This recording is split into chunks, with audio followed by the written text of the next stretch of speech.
starting from your work, your walks in the woods with Mr. Vartak to, to the work that you've done as, planning commission, and the way that the report that you came out, which was very transformative in that sense, but also very controversial for its things. So if you can talk about that, sir.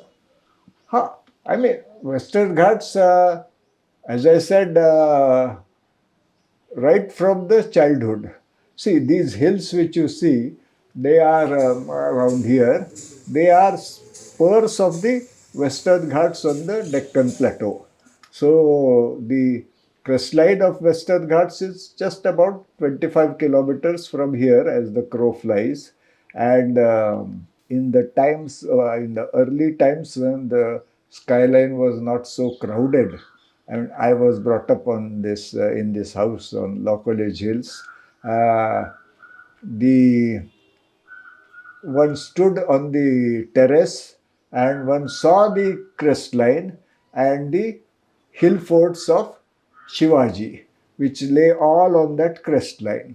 And Marathas are fond of history, in particular Shivaji Yes. and his forts. And there they were, all the forts. And these little hills, which are the spurs, that of course, my father and I went for walks on them from a very early age. And then Sinhagad, which is a famous fort on the coastline, we always went for a summer vacation. And then we went to some of the other forts also. So the Western Ghats, from a very, very young age, fascinated me and continued to. Then, of course, as I have mentioned, Vartak was one of the my teachers in Ferguson College who really was interested in field research, and I went with him on all these walks and so on. And later, from Agarkar again, he came along. He, so to say, uh, motivated the studies on the sacred grounds to begin with. And what would you say? What is the importance of Western Ghats? It's a great biodiversity. I just want from you, Okay. Well, firstly, of course, mountain chains are different from the plains because they show such a great variety of different environments. There is an environmental gradient, for instance, with rainfall of 500 millimeters on the eastern Sigur Plateau near Nilgiris to the one of the highest rainfalls of several thousand millimeters on the western edge. They also retain, because of difficulty of quick human colonization, lot of natural habitats, and are because of that wealthy in biodiversity. Because of their isolation, so to say, from the really hotspots of biodiversity in Northeast India and the whole of Southeast Asia, they have many species which are restricted to Western Ghats. So, in a sense, they have larger number of indigenous species which is restricted to India compared to any of these other habitats. Then there is also a very unique experiment, the Goa community management, yes, sir. because British destroyed Indian community management and destroyed India's forests and then eventually wildlife. But in Portuguese tried to but could not, and then gave up the idea of destroying community management. They set up these Gaukari or comunidades systems, and they protected Goa's forests and Goa's wildlife. So till today of course, after 61, regretfully, there has been systematic attempts to destroy this, both community management and the forests and wildlife. But still, it persists, and that's why Goa is still a green island. There is no reason why just south of that, the Uttar Kannada district of Karnataka, or just north of that, Sindhudurg district of Karnataka, would not be as verdant and as full of wildlife as Goa is, except that has this communal art system which has been retained. Yes, and speaking about the degradation of the Western Ghats, what do you feel? And your report was a very startling wake-up call for a lot of lot of the people all across the world about the importance and about the way it's been exploited. And so, what do you feel on that subject, sir? I mean, of course, this is true of many parts of India, but uh, Western Ghats, because of its rich mineral resources, for instance, uh, has been particularly subject to serious disturbances. And more recently, with the uh, kind of building spree which has started in the country, the mineral resources are not just iron, manganese, and bauxite as earlier used to be, but just rocks. Western Ghats are a good source, so to say, of good rock, and the rock quarries are destroying all of Western Ghats. It's a serious, tragic situation, and as I said, to my mind, why our Western Ghat Ecology Expert Panel report was so disturbing for the politicians was that it actually said that the pro people acts which had been enacted over the years should actually be operationalized. And these are our constitutional provisions.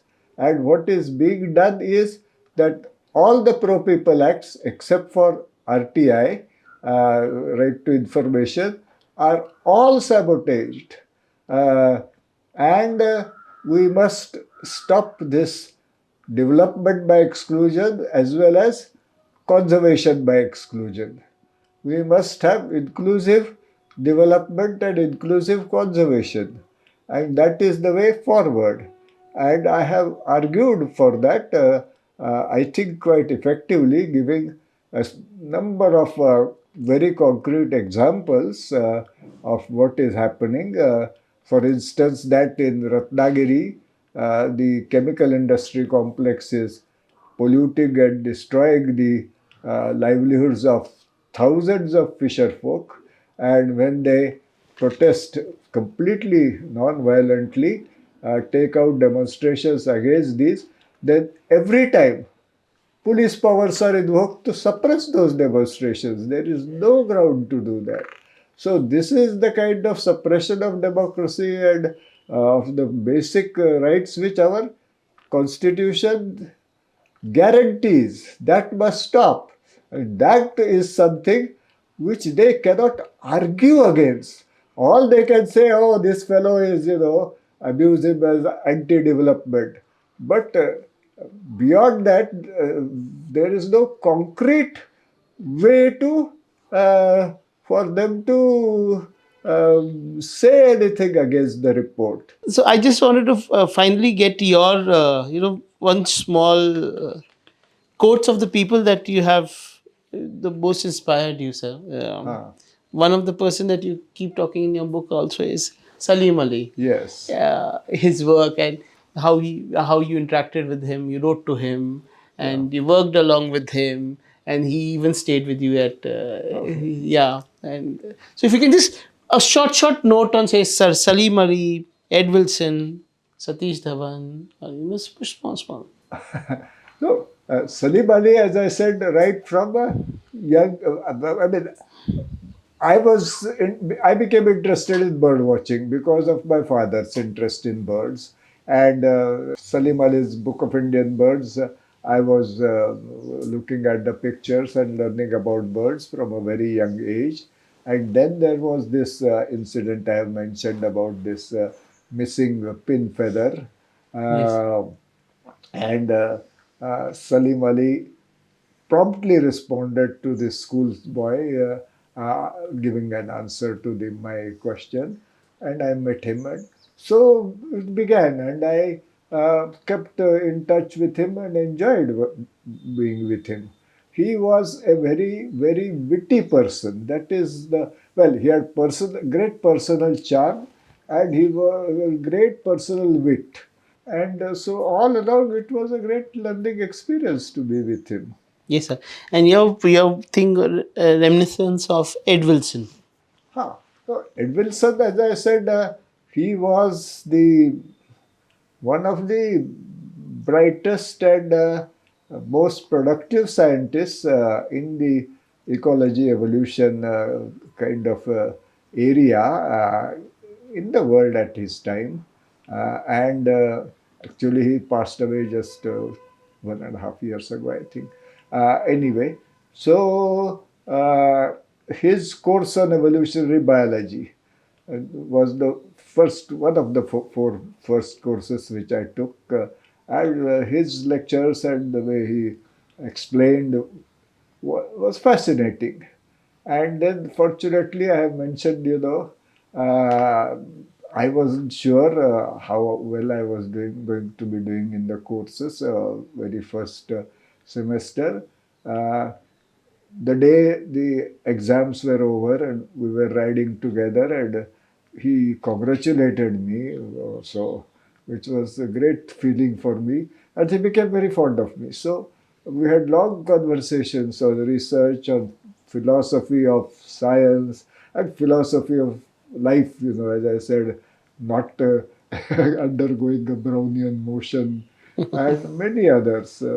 Uh, he he gave me also. He suggested, "Come on, you read." There was a very nice book called "Scientific Method," so to say, "Open Vistas." He said, "You must read." This is early in my career. You must carefully read "Open Vistas," this book, and so on. Uh, and we continued to interact. He appreciated the work I was doing. We had, as I said, very, very productive interaction throughout life. And your interactions with, say, Chandi Prasad Bhatt also. Yes, yes. As I said, Chandi Prasad Bhatt was a remarkable experience spending time with him, 10 days or so, whatever it was, to begin with, in the eco development camp at the Bemru village, and how all activities were organized, and how, apart from spending the day in making stone walls and planting plants and so on, in the evening there would be these discussions with everybody together, and uh, uh, getting everybody's uh, suggestions about how to go about what they were doing. And I mean, he was, of course, in a sense, such a good man, so to say. I mean, Salim Ali and Wilson were also, but somehow one had the feeling, he was a truly good human being, which he was. I mean, there is no question about that. Yes, sir. And you've spoken a lot about Professor Satish Dhawan also. Ha, Just ha, ha. anything interesting that you would, there have been so many anecdotes that you keep sharing. Ha! I mean, as I said about all this publication, but then I became interested in looking second look at the Badti hydroelectric project, and immediately the chairman of Karnataka Power Corporation phoned Satish Dhawan that I understand Madhav Gadgil is planning such an activity, and you must tell him to stop that. So he called me again, and he always talked to discuss things, and said what is on, and I said that the clearance was obviously a sham, and very objectively we would look at it. This is the way I plan to proceed. He said, "Go ahead." I mean, he paid no attention to that Karnataka Power Corporation managing director, who I guess was an important bureaucrat, he said, "All right, I mean, you should do it." Uh, so he was, I mean, as I said, remarkable in the way he continually supported people.